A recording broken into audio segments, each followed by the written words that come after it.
Estoy muy emocionada de estar aquí porque es verdad que yo estoy aquí gracias a Íñigo. Y bueno, yo he tenido que tratar a otros pacientes con enfermedades priónicas, pero la inmersión emocional que supuso para mí estar atendiendo a Íñigo al final de la vida fue algo, un antes y un después, porque he visto por ahí que hay personas que se dedican a cuidados paliativos. Yo llevo siendo paliativista muchísimos años, he sido paliativista rural y paliativista hospitalario, paliativista transversal, paliativista en mi casa, fuera de mi casa, porque yo tengo el concepto de que todos somos enfermos paliativos, absolutamente todos, ¿no? Porque todos nacemos, vivimos y fallecemos, todos. O sea, aquí no se va a quedar nadie para disfrutar de más cosas, ¿no? Y es algo que creo que con el paso del tiempo nos vamos olvidando de que esto es un paso, de que lo importante es el camino, de que el final no lo sabemos. Como decía Concha, ¿no? La mora, ¿no? Es que es verdad. Si algo nos enseña el cuidado paliativo realmente es apreciar la vida en cada momento. Yo ahora mismo estoy aquí presente 100%, pero hace 3 horas, 4, estaba con un paciente mío que estaba falleciendo y estaba allí. Un señor que lo ha pasado muy mal, con un cáncer, muy mal. Y he pensado, ay, que tengo la charla y no voy a llegar a tiempo. Y digo, bueno, por lo menos voy a casa, me ducho, aunque llegue tarde, cuando esté estaré. Cuando esté estaré. Si te he dicho, estaré. Y ya está, y ya estoy. Como estamos todos nosotros. ¿Qué me ocurrió a mí con esta enfermedad y con Íñigo? Pues que te encuentras... O sea, es una enfermedad tan rompedora, tan brutal, tan desestructurante, tanto personalmente como el entorno, que el profesional que se enfrenta a esto también sufre muchísimo, porque no sabes cómo hacerlo bien, no lo sabes.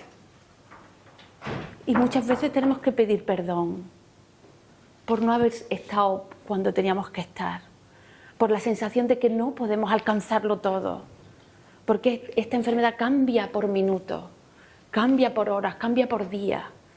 No es un tratamiento que diga A más B más C. Hoy comemos, mañana es la primera atragantada y pasado ya no comemos. Hoy nos movemos, mañana vamos torpes, pasado se acabó el movimiento. Hoy razonamos, mañana parece que razonamos, pasado nos hemos perdido. Y entramos en la fase de alteración de la conducta, agresividad, inquietud, mioclonias brutales. Nos cambia tanto la percepción visual. Vemos a nuestros seres queridos de una manera tan horrible, tan grotesca. Lo digo como lo siento, ¿eh? Y siento que mi charla va a ser una porquería, ya os lo digo, porque voy a transmitiros todo lo que yo sentí. O sea, es tan loco. Yo decía, es que es tan loco. Es que yo puedo planificar hoy y mañana todo es distinto y todo se me desmorona. Y pienso que vamos a tener... ¿Y cuánto? ¿Y cuánto tiempo? ¿Y cuándo? Y tú dices, ni yo qué sé, si es que no lo sé ni yo. Hay que estar atento al primer signo, porque lo que viene después ya no lo sabemos. Y vas viviendo el minuto. Y entonces tienes que prepararte. Pero tienes que prepararte para cómo va a ser el final. Y entonces pierdes el disfrute de vivir el día, porque te has posicionado en el último. Ya te has posicionado en la pérdida, porque lo vas perdiendo todo el rato. Todo el rato. Y cuando llega el último día tampoco te lo crees. Tampoco te lo crees. Y te parece increíble que alguien venga y te diga, hay que sedarlo. ¿Pero cómo? ¿Cómo hay que sedarlo?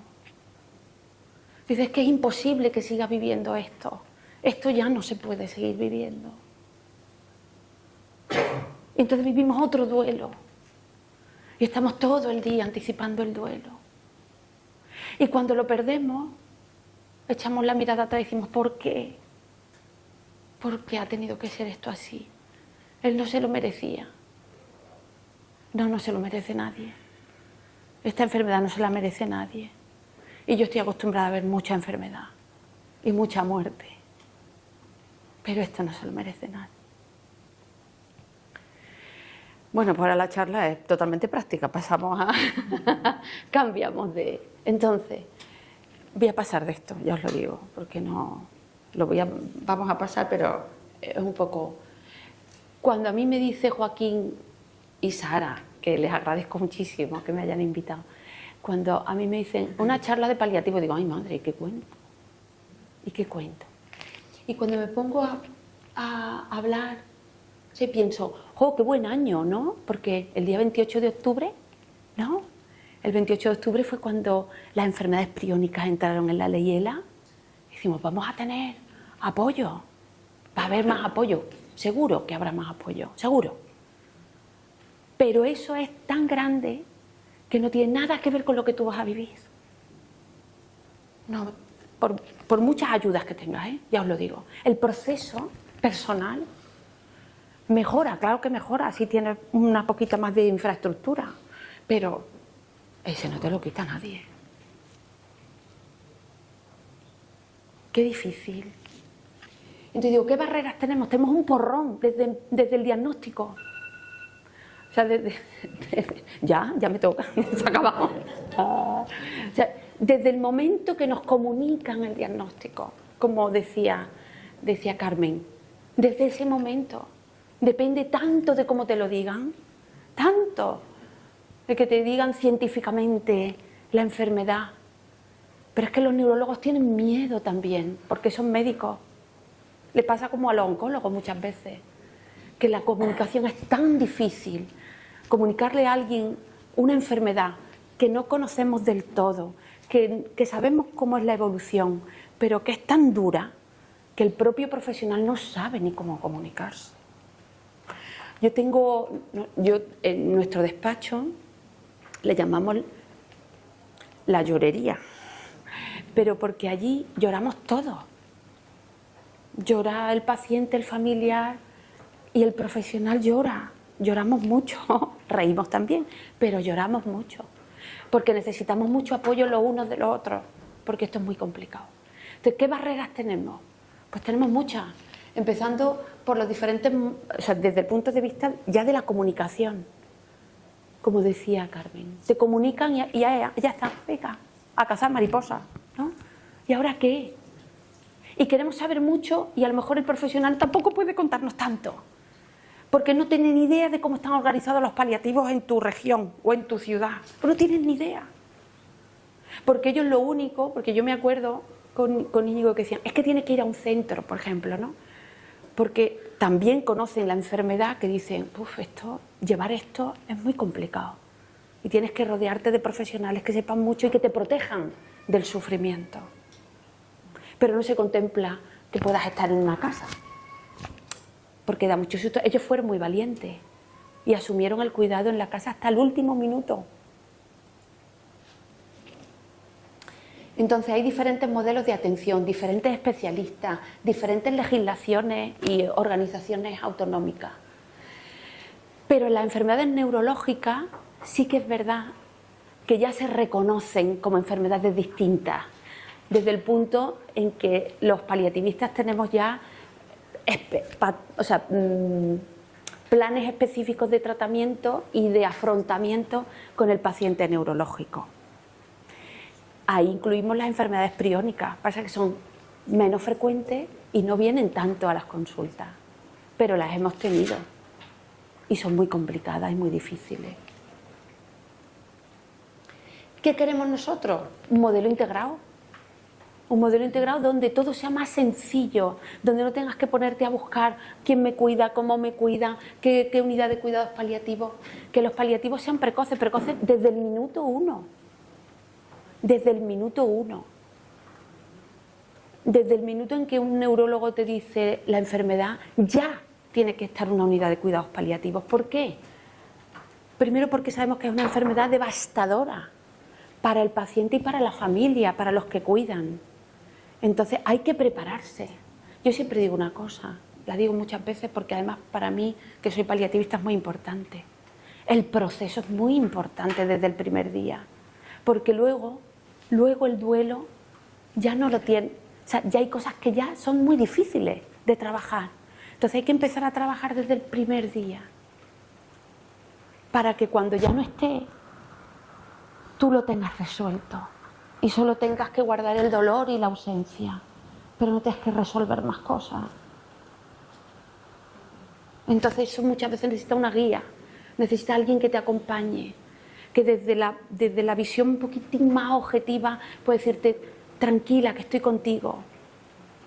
El perdón es maravilloso, no hay que perder la serenidad, hay que hay que aceptar esta enfermedad. Y cada uno buscar su manera de protegerse un poquito. Y como se ha dicho, yo creo que en varias ocasiones, el amor nos protege, siempre nos protege. Protocolos, manuales de esto hay muchos, ¿no? Desde la Sociedad Española de Neurología, la SEPAL, todo, hay manuales, pero esto rompe todos los manuales. No hay manual que te enseñe más que a saber que el midazolam es útil, que el ribotril también es útil y que a lo mejor tienes que utilizar un poquito de levetiracetam si hay convulsiones y poco más. Poco más. Entonces, ¿qué es lo...? Bueno, esto es un poquito cómo están organizados los cuidados paliativos en Madrid, pero esto os lo cuento yo. Siempre el médico de cabecera, por favor. Si tenéis un buen médico de cabecera, siempre el médico de cabecera va a activar unos cuidados paliativos, siempre. Y si no tenéis seguridad social, que hay personas que tienen Muface o tienen Madela, Sanitas, que se buscar vuestro médico de confianza para organizar un cuidado.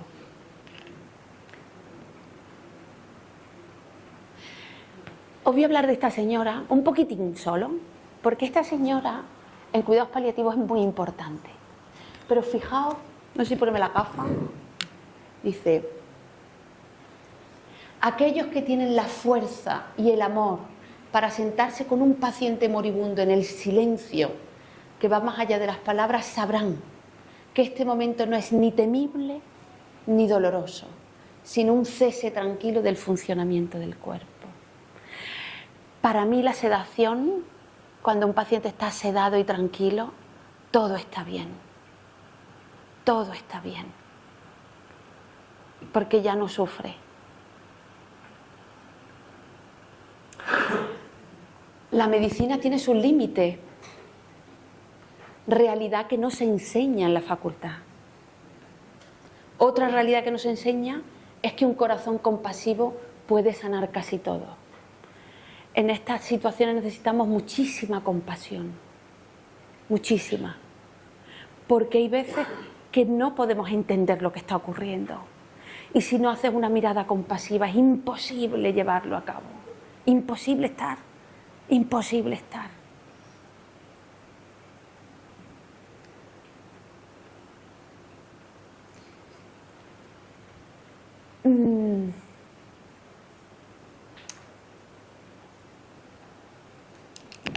No me voy a meter mucho en esto porque insisto que los cuidados paliativos tienen que estar desde el minuto 1, ¿vale?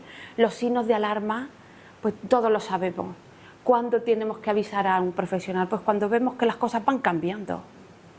Porque al principio puedes empezar con alteración de la visión, por ejemplo, como he tenido pacientes que de pronto se encontró la mujer de un pacientito mío que tenía el lateral del coche hecho polvo, porque ya le había afectado a la vista y no veía con el lado derecho y se dedicaba a repartir. Y entonces dice la mujer, yo de pronto un día me encuentro en la cochera del coche destrozado el lado derecho Y así empezó el Creutzfeldt-Jakob de un paciente mío. Al final su mujer le ponía la comida en un tupperware pequeñito y profundo, o sea, poquito ancho y profundo, porque él solo tenía un campo de visión muy cortito, muy chiquitín, y entonces solo pinchaba lo que veía. Y como se tenía que quedar solito, porque la mujer trabajaba, porque tenía 50 años este hombre, pues decía la mujer, es que si no, no come, porque no encuentra la comida. Y yo decía, qué dureza.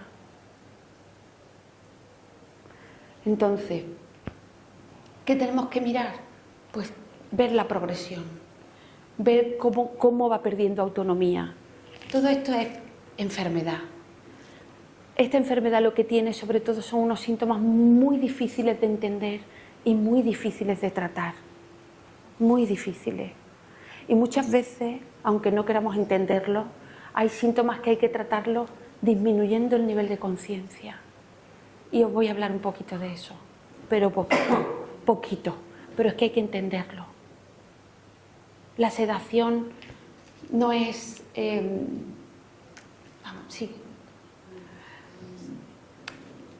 La sedación no es matar. No es matar. La sedación es dormir para no sufrir el momento de la muerte. Cuando un paciente, cuando un paliativista o un profesional, da igual, un médico, decide sedar a un paciente es porque la vigilia ya no puede soportarla. Y no es matar, no es morir. Decía una enfermera que trabajaba conmigo, decía, la sedación no es morir, es dormir. Es dormir. Y hay una situación en esta enfermedad que ya no te permite vivir. Y hay que estar abierto de mente. No hay que sufrir porque un profesional plantee una sedación paliativa. De verdad que no. Es una herramienta que tenemos los médicos cuando ya el paciente no puede esperar la muerte despierto. ¿Cuál es nuestro fármaco? Estrella, el midazolam. Sin él no sabía yo qué haríamos, pero es el que hace que tu cuerpo repose y tu mente se relaje.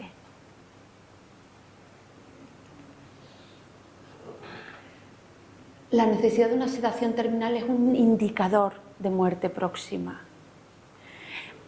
Hay una cosa que ocurre, y yo la explico muchas veces, cuando un paciente con una enfermedad neurológica se seda, puede vivir más tiempo que si no se seda. Porque si no se seda, el estrés del que hablábamos antes es tan intenso que la muerte te llega por otra cosa, pero el sufrimiento es tan grande que no se lo puedes permitir.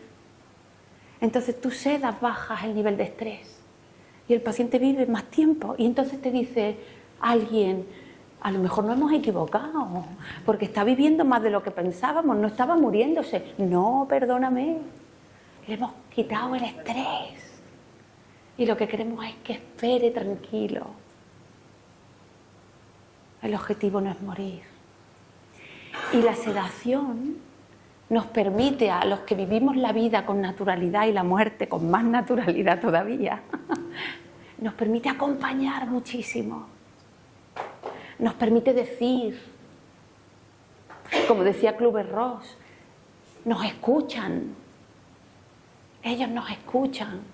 El área del oído y el área del tacto son las últimas que pierden actividad, incluso fallecidos. Hablemosle, querámosle. No es contagiosa, ¿verdad? No es contagiosa. Démosle besos.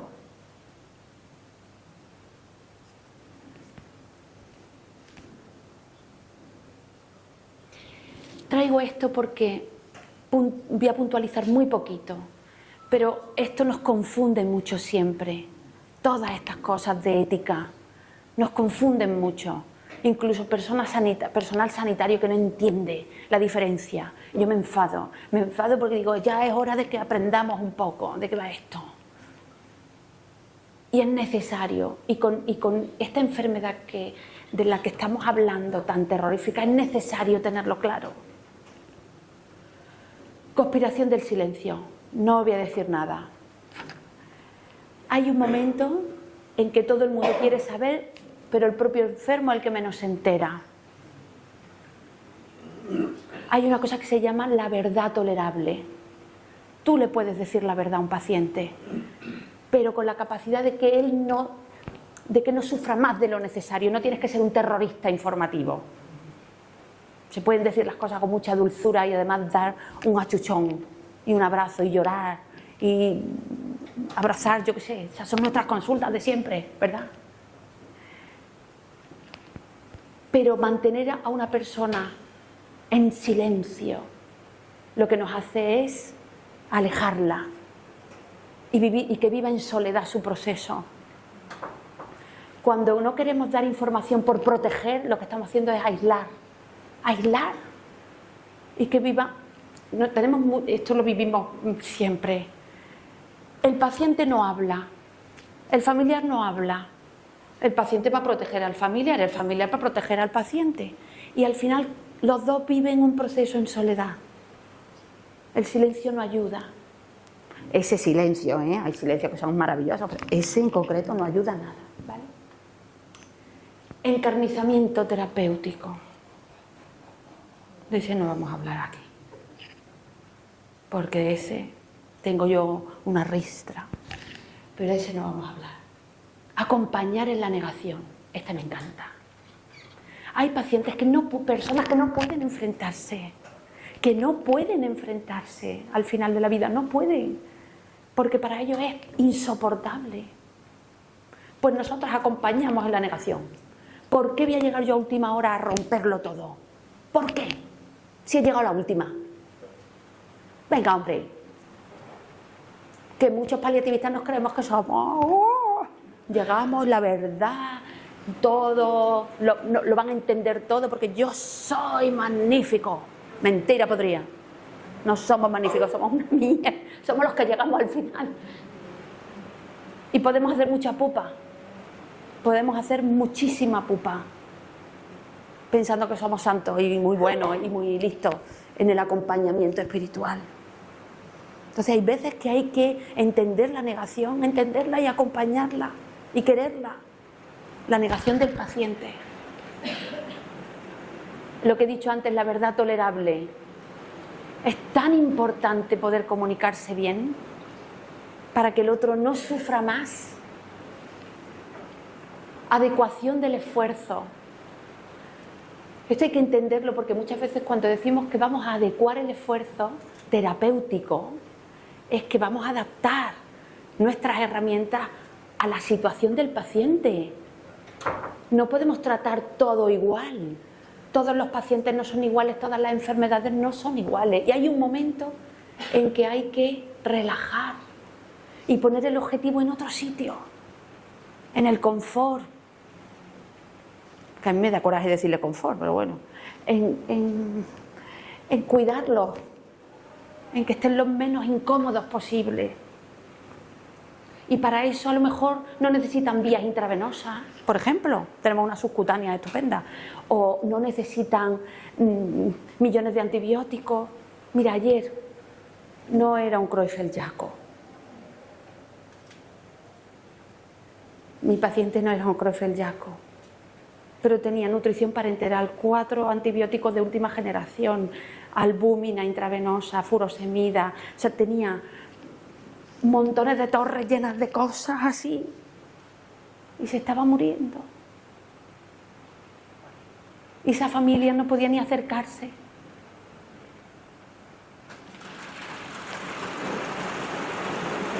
Quitamos todo, le quitamos la sensación mala que él tenía y nos dedicamos a hablar alrededor de él, de la vida, de toda la vida que él había tenido. Rechazo al tratamiento. Esto hay que respetarlo. Cada vez hay más pacientes que no quieren tratamiento activo. Yo hace poco tuve un paciente al que he querido, los quiero a todos mucho, la verdad, para que no vamos a engañar, pero que me decía, mira, Merce, no tengo nostalgia de lo que no voy a vivir. No tengo nostalgia, me puedo morir ya. Lo que no quiero es sufrir. Se diagnosticó un cáncer por una metástasis importante. Dijo, no quiero saber nada, ni que me biopsien, ni que me miren, ni que... No quiero nada, porque no me voy a tratar. Ya está. Un tío fantástico con 4 hijos maravillosos que lo adoraban y que no entendían por qué decía eso su padre. Pero su padre decía, pero es que he tenido una buena vida y quiero tener una buena muerte. Y hay que entenderlo.